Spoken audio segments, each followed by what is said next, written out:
Social media is no longer just another means by which to communicate with others. It has become both a source of cybersecurity intelligence as well as a threat vector in itself. And that threat is not just about increasing the attack surface from a cyber perspective, it is also one of brand and reputational risk. In the age of mis and disinformation, no organisation can continue to ignore the impacts that social media has on brand, reputation and trust. So what are the potential pitfalls and concerns when we think about social media? And more importantly, how do we navigate a path through the minefield in order to better protect the organisation and mitigate some of the risks? To find out, please welcome our final speaker of the summit, the wonderful Lester Godsey, Chief Information Security Officer for Maricopa County. Lovely to have you with us here, Lester. You're here today to talk a little bit about social media, the both threat and potential source of intelligence. But how have we seen this kind of change in recent years? I know it's been a big thing for you over at Maricopa County. Yeah, unfortunately, we are in a unique position to have a lot of experience with respect to this. Really, from our perspective, things really shifted and kind of crystallized with respect to the impact of social media as part of the 2020 election cycle. And so obviously Maricopa County was in the news nationally as well as internationally along those lines. And what we really saw was social media having an impact on multiple fronts from an information security perspective and impact to the organization overall. Yeah, look forward to hearing all about it. So I know you've got some slides you're going to be walking us through. So let's get those up there for you now. There we go. We should see them on the stage. Folks, if you do have any questions for Lester, then please do let us know. We'll get you up here ASAP. And I will be back to facilitate some Q&A towards the end of the session. But for now, Lester, let's hand over to you. Great. Thank you very much. So just to give you a little context about Maricopa County, for those of you not familiar with the county, by population, we're the fourth largest in the United States. We're over 4.4 million citizens, and we account for over half of the state of Arizona's population. In terms of staffing itself, we're just a smidge over 13,000 employees, and primary threats really nation state, hacktivists, opportunists. And so as I mentioned during the intro, we experienced quite a bit during the 2020 elections as it relates to social media, and all those groups represented and more we did see over the course of our activity, and we continue even outside of our election cycle. A little bit more background in terms of Maricopa County to help frame the conversation, and further in the presentation, I think you'll understand why the demographics of the county plays a role in how we respond and how we leverage and monitor social media. So there's 56 different departments in Maricopa County. 8 of those departments are elected, and the reason why we delineate that difference is by ordinance, these 8 elected departments have a significant amount of autonomy from the rest of the county enterprise. So those departments are led by those who are elected.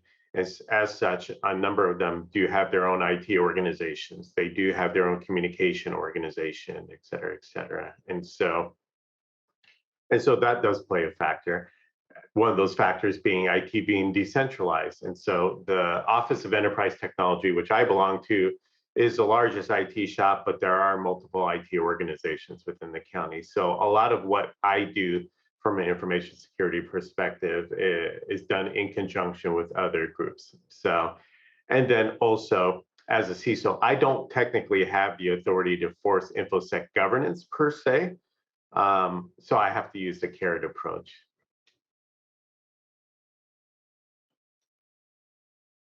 Again, so from a structure perspective, I'm not going to belabor this, but I did want to share. These are some of the functions that my security team does provide along those lines. And I believe these slides are going to be made available, so you can review those at your leisure. So from a public sector perspective, some of the threats that we see are external threats, internal insider threats, and I think it's important to delineate that insider threats aren't necessarily always intentional. They can be unintentional, but but they can also be malicious or intentional. We'll talk a lot more about this next bullet, which is mis and disinformation campaigns. Social media has really played a key role along those lines. And interestingly enough, one of the things that we've observed, starting with the 2020 election cycle, but we continue to see, is social media having a direct impact and being an indicator and a source of intelligence when it comes to physical or kinetic risk as well. And to give the audience a little bit of context about what we see from a traditional perspective. And so what I mean by traditional is many organizations, and this is still applicable, of course, but what you're seeing in front of you is just an infographic that takes a snapshot of a month of what Maricopa County will see based off of our firewall activity. And so that's what I mean by traditional. So network perimeter based controls, and then what we're seeing on the network, if you will. And so these numbers are just a 30-day snapshot. These actually weren't taken during the period of time of the 2020 election cycle. I suspect that those numbers would be significantly higher as a result. But as you can see, we see a lot of activity in terms of nation states and those that are attempting to gain access to our environment along those lines. And so this is kind of the traditional stuff that everybody has to contend with. But on top of that, as we'll discuss further, social media plays a unique role along those lines. So as mentioned at the beginning of the presentation, social media, obviously in our case as well, as regardless of what sector, many organizations use social media as a communication tool. It's another means by which, whether you're who you're trying to reach are potential customers. In our case, we're trying to serve the 4.5 million residents and businesses in Maricopa County here in Arizona. And so we leverage social media as a platform along those lines. As mentioned before, based off of the breakdown of the organizational structure, there are multiple communication departments in Maricopa County. Those communication departments also leverage social media on a daily basis as well.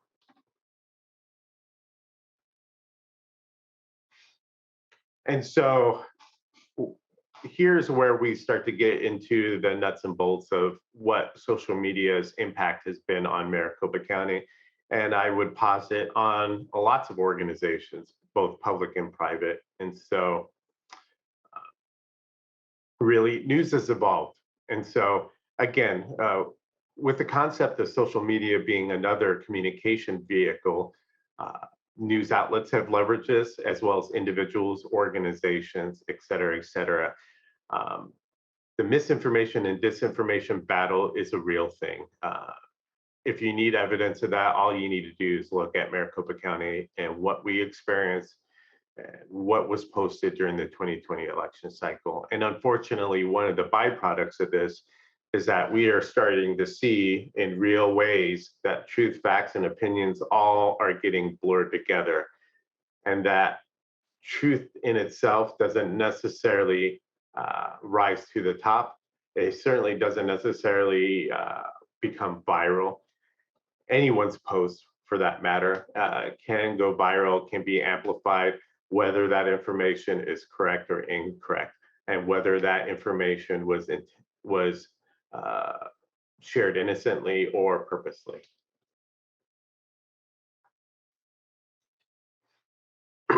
So interestingly enough, and so this really kind of gets to the heart of the impact of social media. So according to Pew Research, so this is where the statistic comes from, 71% of Americans get their news content via social media. And so just stop and think about that for a moment. So if you think about what the laws are, at least in the United States, so the laws around slander and libel, which are at the state level, exist to protect information that's disseminated. And so if somebody slanders, which is a verbal which is a verbal, I guess, attack, if you will, on an individual and organization, or libel, which is in writing. If that exists along those lines, there's protections in place, if you will. And so traditional newspaper, things of that sort, that's when we saw those laws come into play. Unfortunately, the impact that social media has had hasn't had the equivalent protections in place, if you will. So as we are all experiencing, social media organizations are the ones that are, quote unquote, on the hook with respect to trying to enforce some sort of awareness around factual information versus disinformation, misinformation. But from a legal perspective, there's no obligation along those lines. So some of the social media platforms do a better job than others. And so what we're seeing here is, unfortunately, truth is not a necessary litmus these days with respect to what gets posted and what eyes are watching. And so citizens, in our case, determine what their truth is, and that consumption is tends to reinforce what those truths are that our individual citizens hold true. And so from our perspective, what we've seen and what we've experienced are adversaries, regardless of who they are, whether they're nation states, whether or not they're APT groups, whether or not they're hacktivists. Everybody is using social media to harm the county.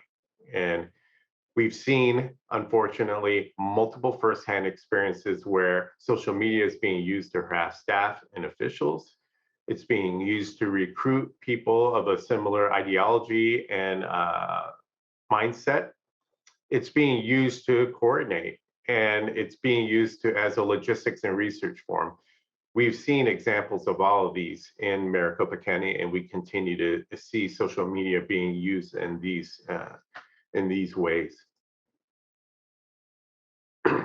So to give the audience some perspective on the kind of overall cyber activity, and not just limited to social media, the way I like to describe it is based off of what types of attacks are out there from a cybersecurity perspective. We saw it during the 2020 election.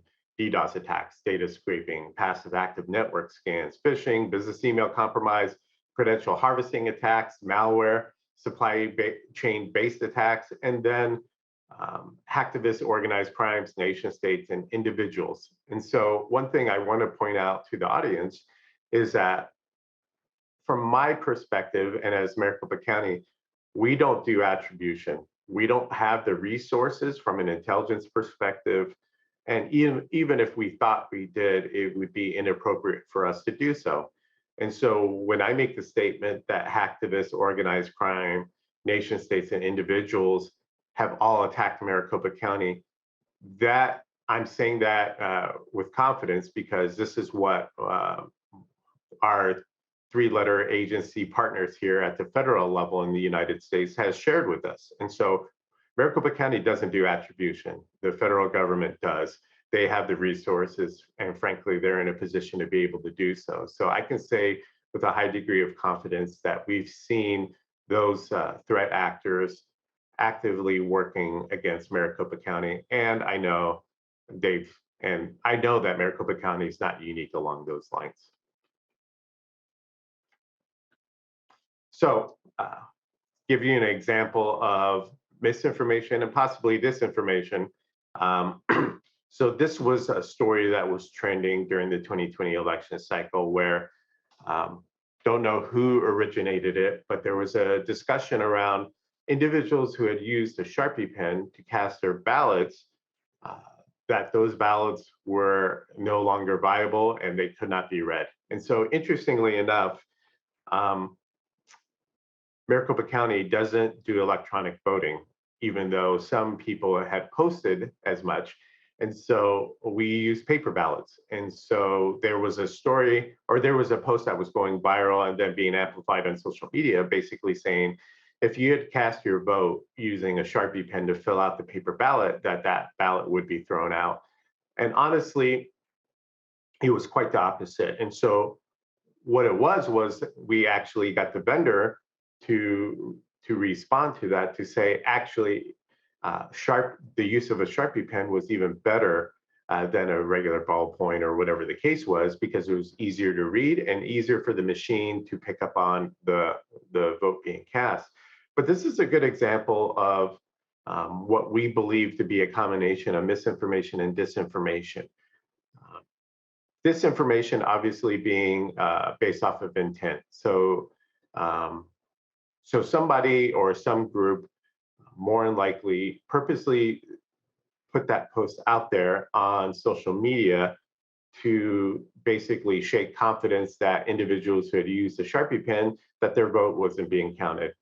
But we certainly believe that the vast majority of the social media activity that occurred on this topic was misinformation, because I'm reasonably confident that individuals out there with good intentions wanted to share this information and get the word out to encourage people not to do so. And so this is an example where maybe a small disinformation campaign could easily magnify or multiply into a misinformation campaign. And again, the delineation between mis and disinformation is disinformation is when the party knowingly is spreading bad information, whereas misinformation is where they're propagating bad information, but unbeknownst to them. So another example, and this one is interesting in that it involves both vendor supply chain in the form of social media. And so what we found between or prior to the general election, and I believe it was somewhere between the primary and the general election that this event occurred. So the TLDR is, we saw evidence of a nation state trying to influence a third-party platform. So this is where the vendor supply chain comes into place. And so this vendor platform was a very popular platform used by government agencies to encourage citizen interaction, if you will, with said government agency. And so, so this was a situation where we received a tip about this particular sort of activity. We looked into it. And to make a long story short, this third-party platform, we saw evidence in working with our federal partners that Russian nation state had leveraged bot technology to auto-register tens of thousands of accounts on this particular platform. And it's believed that they did so with the intent of trying to apply influence in the 2020 election cycle. And so this was a very real thing that we experienced. And so working with our federal partners and the vendor in question, who will remain nameless, obviously, we saw evidence of this, and we were able to proactively address this before the general election occurred. So here's what you're seeing here are some screenshots. And if you recall earlier, I had talked about how social media, interestingly enough, has had an impact on kinetic risks or physical threats, if you will. And so what you're seeing here are some posts that occurred a couple of months after the actual general election, the 2020 election, where there was somebody who was actually outside of one of our recorder facilities. And again, the recorder's office is the one who's responsible for elections in Maricopa County. And so, basically what was occurring was there was posts on social media suggesting that, hey, looks like somebody's loading up a truck with some machines and some boxes of supplies, and they're leaving the building. And so the premise was, hey, what are they loading? Is it voting equipment? And so basically what occurred was they started live streaming the event, and they started following this truck.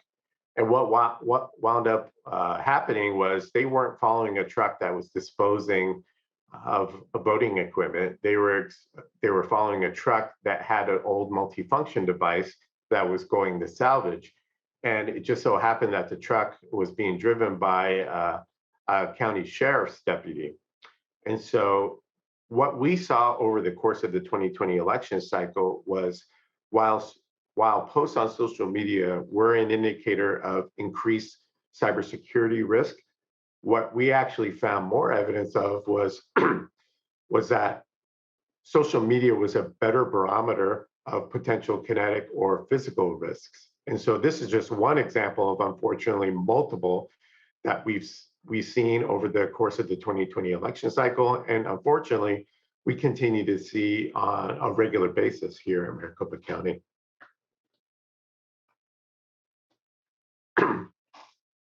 And so really what we've seen and what we've heard from our federal partners is, and there's plenty of evidence of, nation states have employed social media to great effect.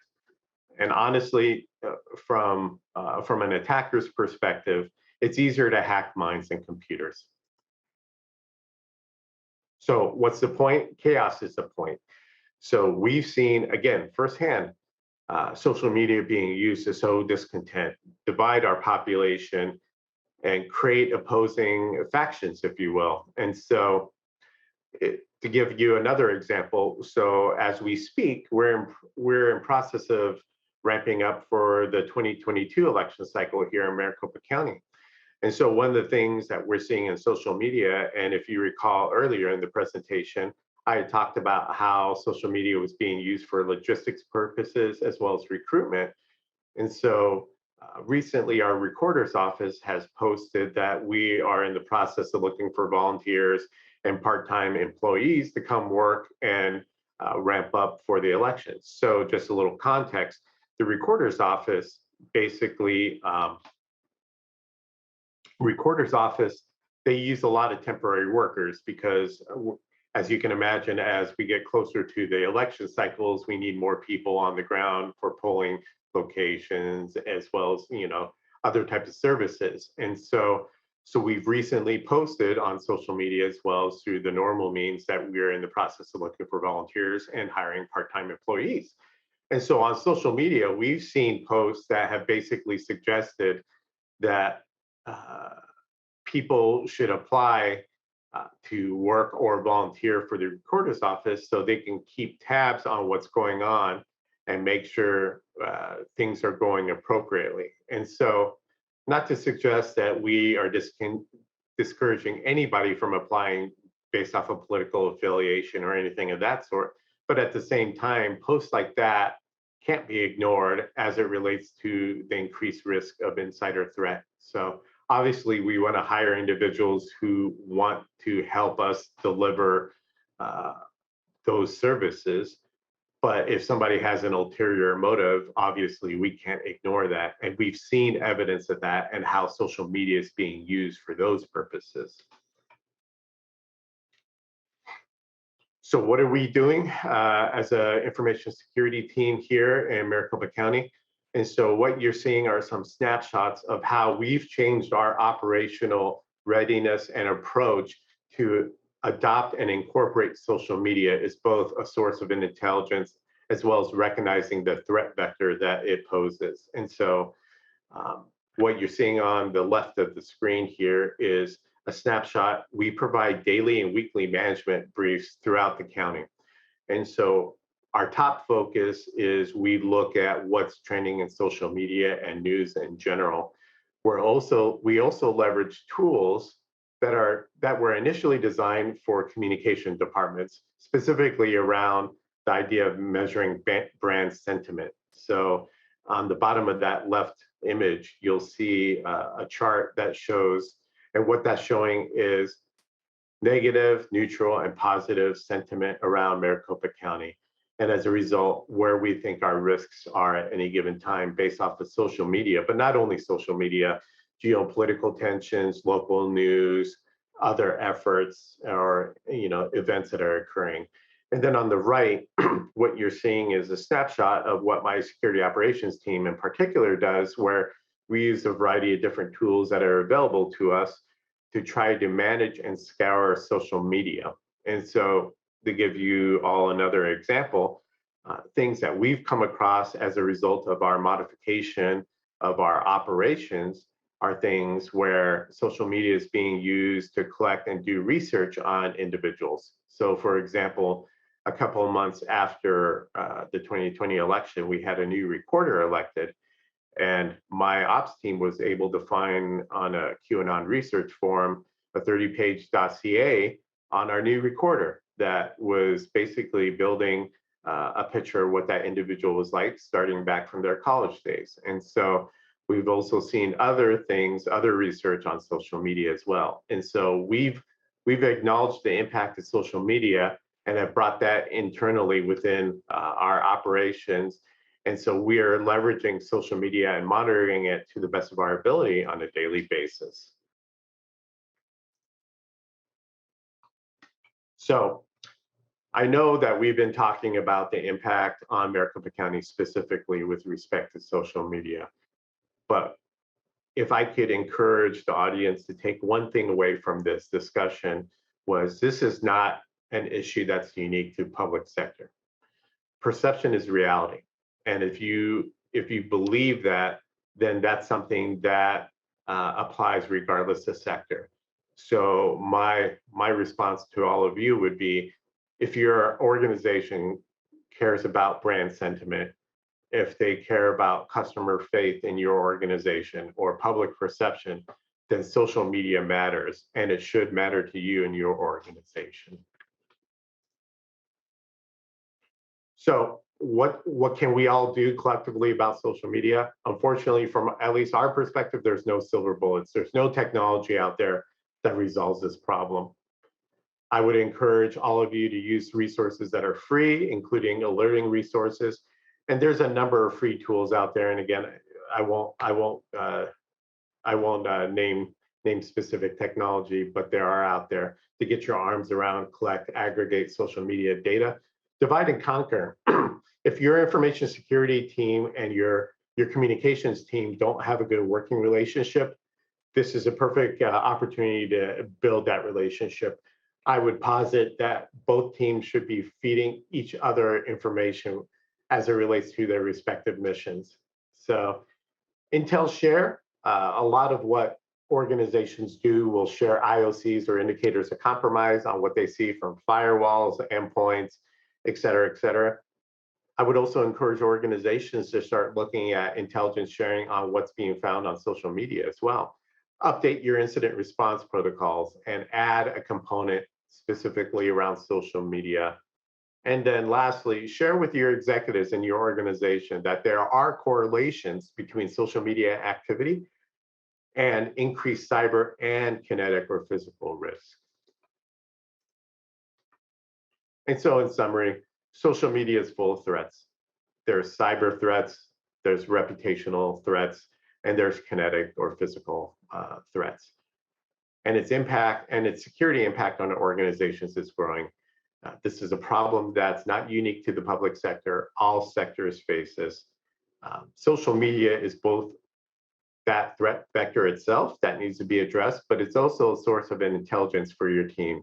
And you need to be ready both operationally and strategically as it relates to the impact of social media.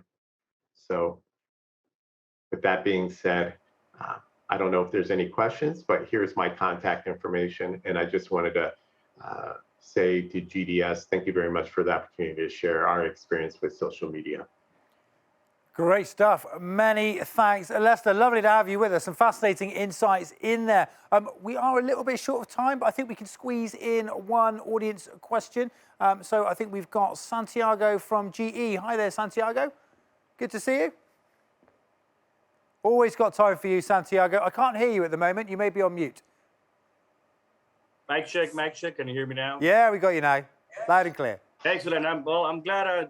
Thank you, Lester, for the presentation. My question is, when you are thinking about public traded companies, do you think social media presence and app usage by our senior executives or key decision makers, those individuals that have a very high presence, you think that should be perhaps managed by the social media communications team, social media security team, brand management? The thought behind that is try to mitigate any potential brand reputation damage that might occur if the account gets taken over and then for example, fraudulent activity gets posted on Twitter asking you to donate Bitcoin to a fake fundraiser, right? Or, you know, the day before you go, you know, mention a merger and acquisition, you know, somebody hacks the account and mentions that you're not going to do business in that sector, right? I'd love to hear your thoughts on that. Thank you. Yep. No, that's a great question and a good example of how this is not a sector-based issue. Actually, depending on the organization and the maturity around enterprise risk, I would actually suggest that maybe it's more of a function of your enterprise risk. And so I don't want to necessarily say that social media in itself is such an impact that it should be called out separately, but it should be a factor when you are assessing risk on an enterprise level. So if you do have an enterprise risk organization, that's where I think that should be factored in. Now, I think your information security team and your communications team should be the ones that are feeding that and providing that context with regards to the potential risk that's coming from social media.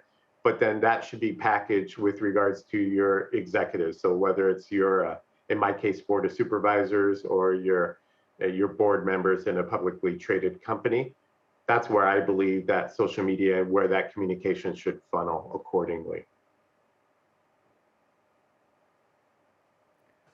Excellent. Thank you. Great stuff. Many thanks, Santiago. Good to see you. Lester, that is all we've got time for today. Many thanks for coming up here and sharing your thoughts. As I said, some fascinating insights. You guys have been on a fascinating journey, so it's great to get some learnings from that. Best of luck with everything you're working on, and we hope to see you again soon. You take care. Great. Thank you.